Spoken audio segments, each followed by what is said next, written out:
Praise the Lord.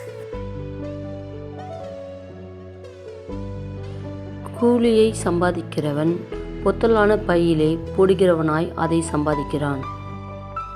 நான் அதை ஊதி போடுகிறேன். எது நிமித்தம் என்றால், என் வீடு பாழாய் கிடைக்கும்போது நீங்கள் எல்லாரும் அவனவன் தன் தன் வீட்டிற்கு ஓடி போகிறீர்களே, இது நிமித்தமே என்று சேனைகளின் கர்த்தர் சொல்கிறார். அதாவது, கர்த்தருக்கு பிரியமான காரியங்களை நாம் செய்யாமல் ஒரு சில கர்த்தர் வெறுக்கும் அருவருப்பான காரியங்களை செய்தபடியால் கர்த்தர் மனஸ்தாபம் படுகிறார். நிறைய மக்களுக்கு கர்த்தரை பற்றி நாம் சொல்வதும் இல்லை.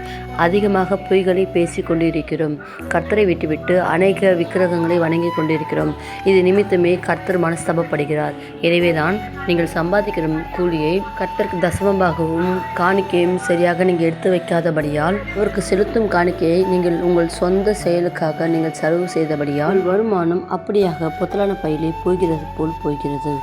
எனவே இனிமேலாவது நீங்கள் சம்பாதிக்கிற பணத்தில் 10% கர்த்தருக்காக நீங்கள் காணிக்கை எடுத்து வைக்க வேண்டும். ஞாயிறுதோறும் கர்த்தருக்கென்று முதலிடம் கொடுக்க வேண்டும். அவரை துதித்து அவரை ஆராதனை செய்ய வேண்டும். அவருடைய கற்பனைகள் எல்லாம் கை கொண்டு அவருக்கு பிரியமாக நடக்க கர்த்தர் உங்களுக்கு என்று சொல்கிறார். ஆமென்.